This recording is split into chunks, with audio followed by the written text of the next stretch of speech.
Après des années d'utilisation de l'autorépondeur Aweber, j'ai décidé de passer à GetResponse pour plusieurs raisons. Et j'en suis extrêmement satisfait et c'est un tutoriel réalisé pour vous concernant cet outil. Donc un autorépondeur, c'est indispensable pour un blogueur et ça permet, c'est l'une de ses fonctionnalités principales, c'est de pouvoir programmer des emails pour que ceux qui s'inscrivent reçoivent des emails régulièrement. C'est l'une des choses qu'on va voir, mais ça sert aussi et surtout pour envoyer des emails tout simplement à des abonnés qui s'abonnent donc à notre blog. Alors, comment ça fonctionne? Tout d'abord, il faut créer un compte GetResponse, d'accord, qui est pas plus cher que les autres solutions qui existent en ce moment. Donc, une fois qu'on a créé son compte, on va créer une nouvelle campagne. Comment on crée une nouvelle campagne? Alors moi j'en ai déjà plusieurs, donc je suis en train de migrer mes campagnes depuis Aweber sur GetResponse. Donc comment on fait? On commence par créer une campagne ici en allant dans campagne actuelle, créer campagne. Si vous n'avez jamais créé de campagne, c'est pas exactement la même présentation, mais en gros il faut aller sur créer campagne. Okay. Donc moi j'ai plusieurs blogs. Si vous avez qu'un blog, c'est simple, il suffit juste de faire une campagne pour commencer. Ok, c'est vraiment un tutoriel pour débutants. Donc quand je vais là, je crée une campagne. Et là, je vais créer une campagne pour l'un de mes blogs qui s'appelle Esprit Vif. Il faut tout taper en minuscule. Créer nouvelle campagne.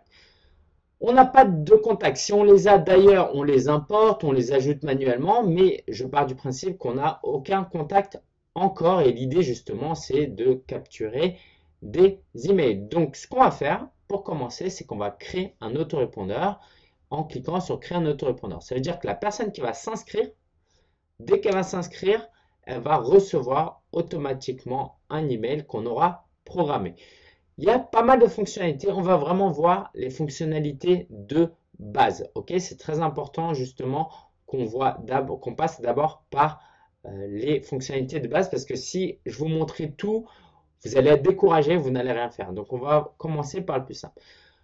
Ici, on va programmer ce qui se passe. Donc dès que la personne s'inscrit au jour 0, donc immédiatement, dès que la personne s'inscrit dans la campagne Esprit Vif, ok, elle va recevoir automatiquement un email. Donc immédiatement un email. Et là, on peut programmer les jours de la semaine. Si on décide par exemple que quelqu'un qui s'inscrit le dimanche, on ne veut pas qu'il reçoive un email directement parce qu'on estime qu'il ne va pas l'ouvrir, on peut le décocher. Ok, mais par défaut, on laisse tout comme ça. Voilà, donc on ne touche rien. Et là, il va falloir envoyer un message, une newsletter, quoi, un email pour être plus précis. Donc on va cliquer sur créer un nouvel email qui se trouve ici. Et là, on va taper un objet, bienvenue dans la communauté Esprit Vif. Okay. Ne vous attardez pas sur le contenu des emails, ok, c'est pas l'objet. Je ne suis pas en train de vous dire qu'il faut écrire ça. C'est simplement un exemple. Ce que je vais vous montrer, c'est surtout la technique. D'accord? Donc, nom du message, bienvenue Esprit Vif, par exemple, peu importe, c'est nous qui choisissons. Et ici, on va mettre bienvenue dans la communauté Esprit Vif. Donc, ce sera l'objet de l'email. Et de la part de qui? Je peux choisir d'ajouter un nouvel email de l'expéditeur. D'accord? Si on ne l'a pas fait, il va falloir cliquer dessus. Et si on l'a déjà fait comme moi, on va garder lingen@sia.fr. Okay? Donc, si c'est la première fois que vous le configurez, il va falloir le configurer en cliquant ici. Mais c'est une étape que je vais passer. C'est très simple. Hein. Et on fait ici. Bon, je vais le faire hein, puisque j'y suis. Lingen de espritvif.com. Et puis ici, ça va être contact@espritvif.com. Et on ajoute. Donc, ça prend un peu de temps de vérification. Donc, pour le moment, on va rester sur lingen@sia.fr. Ici, on laisse par défaut, comme ça, on aura des statistiques sur nos envois d'email. Google Analytics, on ne va pas programmer et on fait étape suivante. Et là, on va choisir un email. Donc, il y a des modèles qu'on peut choisir parmi tout cela. On va faire simple. Encore une fois, l'idée, ce n'est pas un tutoriel complet, c'est vraiment un tutoriel pour se lancer le plus rapidement possible en faisant quelque chose de correct. Okay. Donc, ici, on va ajouter un texte bloc, on peut ajouter autre chose, d'accord? Mais moi, je vais rester sur un texte bloc. Ici, je fais un bienvenue. Alors, je clique ici. Et bienvenue je m'appelle Lingen, etc., etc. Ici, on voit que c'est en police 18. Là, je passe en 14, par exemple. Voilà, on va y arriver. OK. Et on va enlever le gras. D'accord, voilà. Il y a un endroit, voilà, en bas ici, quand on clique sur éditeur HTML, pour ceux qui savent ce que c'est, ça peut être utile, d'accord? Mais pour le moment, on va en rester là. J'ai fini mon message. Ici, j'ai une prévisualisation mobile, toujours sympa. On peut faire des messages de test. Encore une fois, je ne vais pas entrer dans les détails, mais ça, c'est assez bien expliqué. Et on va aller sur étape suivante. Donc là, j'ai créé mon premier email que la personne va recevoir immédiatement après s'être abonné à ma newsletter. Ok, le message l'email va charger ici et puis je vais faire enregistrer et publier. Donc là, il est effectif. La personne qui s'inscrit au jour 0 recevra cet email. Alors là, il va falloir que je retourne sur Esprit Vif parce que c'était sur Apple Geek. D'accord? Voilà, va recevoir cet email.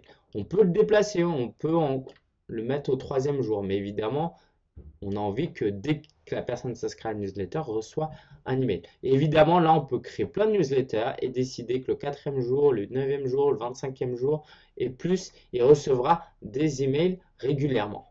Okay? Je ne rentre pas dans la stratégie, il y a beaucoup de raisons à faire cela. On reste sur la technique pour le moment. Donc là, on a terminé la création d'un autorépondeur. Vous savez comment faire maintenant. À vous d'en créer, de créer d'autres emails pour l'autorépondeur. On va passer un petit temps pour le paramétrage de notre compte. OK? On va aller ici sur la roue dentée et on va faire les 3 onglets une par une. En fait, on va surtout rester sur la première et la 3e. Ici, on va juste activer adresse email de la campagne. C'est expliqué ici, je ne vais pas reprendre, d'accord? Mais c'est expliqué, c'est très clair. En gros, on a créé un email, et là c'est esprit@getresponse.net. Sur sa carte de visite, par exemple, si on dit aux gens d'envoyer un email vide à cette adresse-là, elle va s'inscrire automatiquement à notre newsletter, à notre campagne d'emailing. Ok? J'ai dit que je n'expliquerai pas. Bon, je l'ai expliqué, mais je pense que c'est bien aussi. La notification, est-ce que je vais notifier à chaque fois que je reçois, j'ai un nouvel abonné? Si vous débutez, oui, voilà, comme ça vous donne une idée. Mais si vous avez 10, 20 abonnés par jour, c'est pas la peine, ça va vous déranger. Donc moi, je vais le mettre off, mais si vous commencez au début, mettez on. Ici, l'adresse postale, je pense pas que ce soit obligatoire en France, mais aux États-Unis, ça l'est. Vous pouvez l'éditer éventuellement. Donc, on va la laisser. Moi, ça me dérange pas. De toute façon, si un jour quelqu'un veut m'envoyer un courrier. Et puis, profil. Je vous laisse regarder, ça va de soi, mais on ne va pas s'attarder sur ça. On va aller sur autorisation. Donc là, en gros, c'est ce qu'on appelle le double opt-in. C'est-à-dire que la personne, quand elle s'inscrit, elle va recevoir un email lui disant est-ce que vous confirmez bien votre email et que vous voulez vous abonner à cette newsletter. D'accord? En cochant ça, il va recevoir cet email-là. Si vous ne voulez pas qu'il y ait cette étape-là, il va falloir passer par une procédure.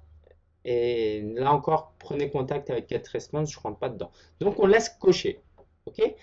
On laisse cocher si vous importez des emails d'un autre compte et que vous voulez quand même avoir le double opt-in, je ne le recommande pas, mais bon, pour X raison, vous pouvez vouloir le faire, vous cochez ça. Tout ça, on laisse par défaut. Et là, c'est important.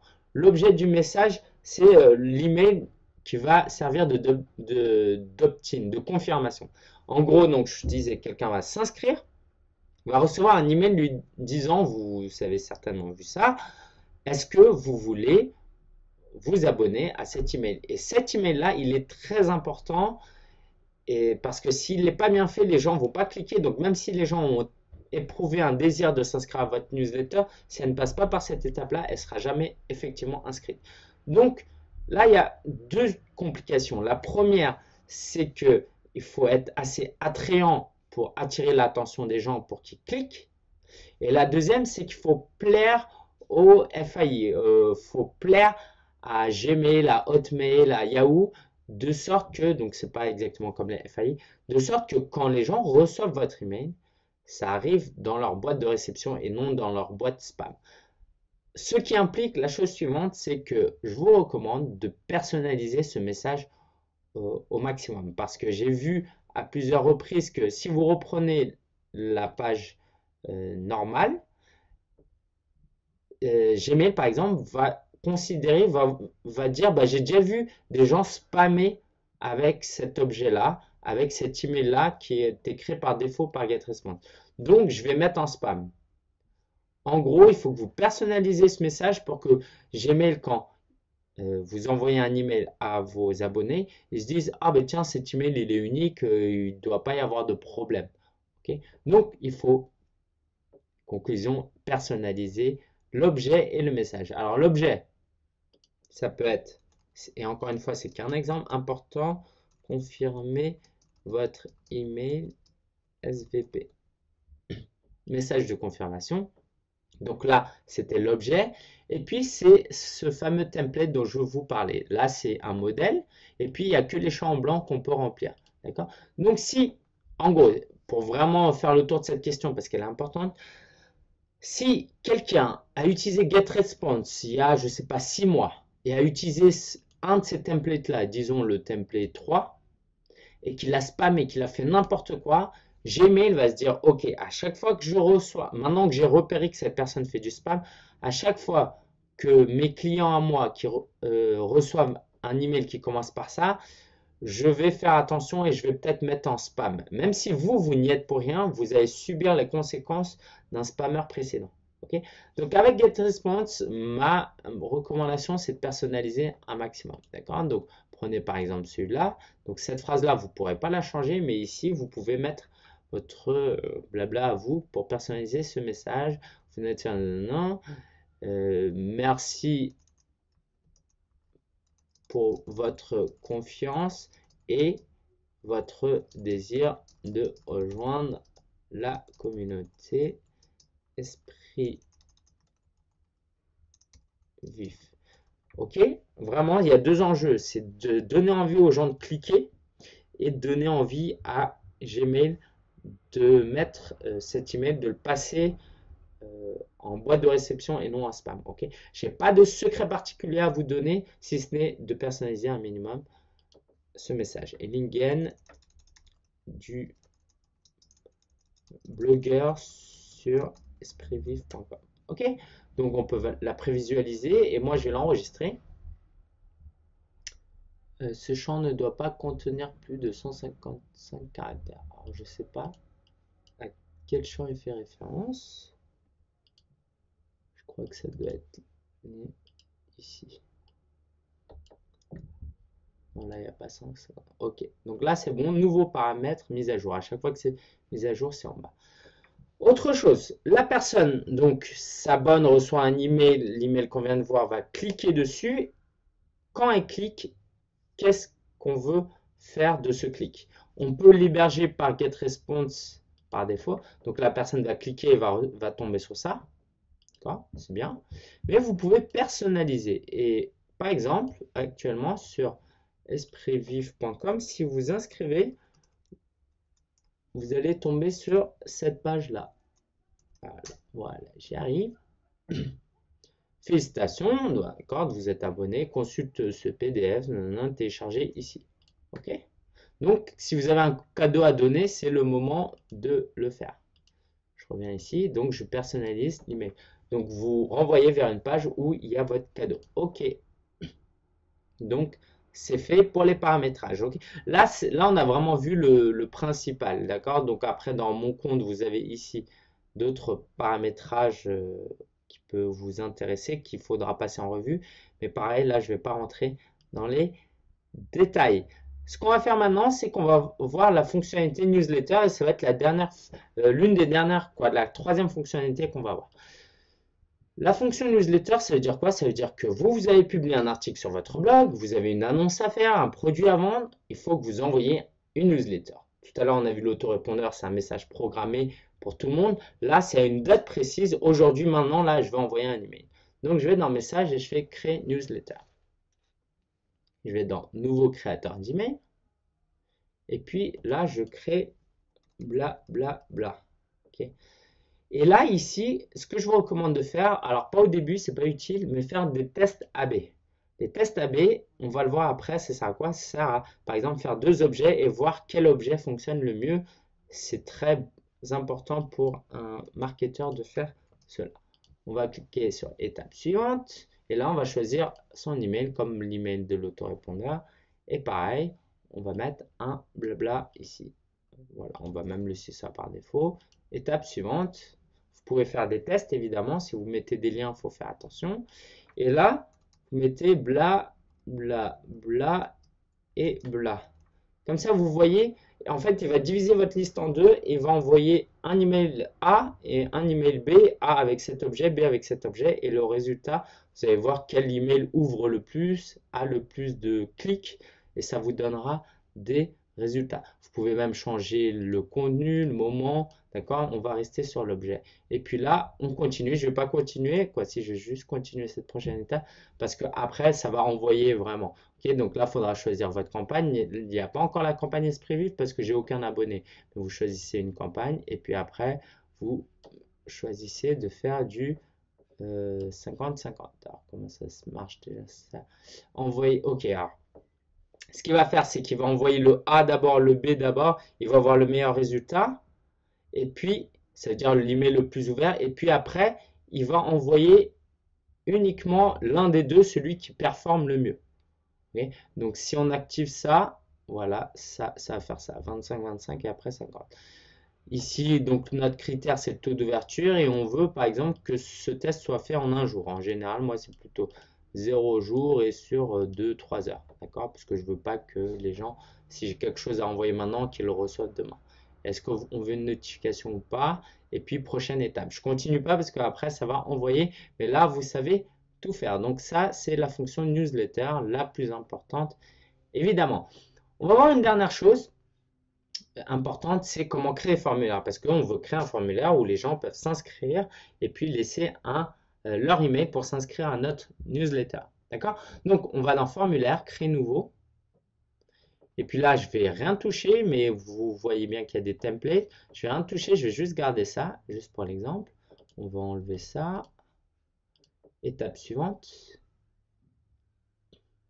Là, vous mettez un nom. Ok, opt-in confirmé. D'accord, donc c'est le système du double opt-in. Opt-in confirmé et conseillé. Et là, la page, une fois qu'elle a cliqué, on renvoie vers quelle page. D'accord, donc là, je vous laisserai voir parce que c'est un peu plus avancé, mais c'est pas compliqué, hein, tout est expliqué. Et donc, une fois que ça c'est fait, vous avez un code et ce code-là, il suffit de le rentrer par exemple dans votre widget. Donc, vous prenez un widget texte. Si ça va trop vite, c'est normal. J'espère que vous n'avez pas hésité à mettre des pauses. Donc, texte ici enregistré. Et puis, on verra que sur le blog, ça va apparaître. D'accord, c'est du code en mode texte. D'accord. Ouais, voilà, ça apparaît là. Quelqu'un va mettre son nom et son courriel et va s'inscrire et ça va rentrer, ça va renvoyer. Donc, ça va s'ajouter à votre liste d'abonnés. D'accord? Donc, c'était aussi simple que ça. N'hésitez vraiment pas à mettre pause et à regarder. Tout est assez bien expliqué. Ils ont un support assez performant, même si c'est parfois en anglais, je crois encore. Et on va voir quelques autres fonctionnalités rapidement pour faire le tour de ce tutoriel. Donc là, on voit les abonnements sur les derniers jours, etc. Ici, les statistiques de la dernière newsletter. On peut ajouter un contact, des contacts, des formulaires, créer un formulaire web, ça c'est ce qu'on vient de voir. Mais il y a aussi les pages de destination, les landing pages, les pages d'atterrissage. Ok, ça, on va pas voir ça aujourd'hui. Et puis là, on peut voir les contacts qui sont inscrits à notre newsletter, les statistiques. On peut créer des listes des sondages comme on le ferait avec SurveyMonkey, sauf que là, tout est mieux intégré, c'est gratuit, donc c'est super. Et voici, on a fait vraiment un tour très rapide, c'était très dense. N'hésitez pas à mettre des pauses et surtout à poser des questions au support de GetResponse qui saura vous répondre. Et si vous voulez me poser quelques questions, n'hésitez pas non plus. Si c'est un outil que vous voulez utiliser et que vous appréciez, n'hésitez pas vraiment à utiliser mon lien affilié vivre-de-son-blog.com/getresponse. Ça m'apporte une petite commission, ça soutient le fait d'avoir des tutoriels vidéo comme ça. Et puis surtout, si vous utilisez mon lien affilié, envoyez-moi un petit email pour me tenir au courant et je vous remercierai personnellement. D'accord? Donc, GetResponse, c'est ma solution, c'est celle que je recommande. Utilisez mon lien affilié si vous le souhaitez. Et si vous avez d'autres questions, n'hésitez pas à revenir vers moi. Ciao, ciao.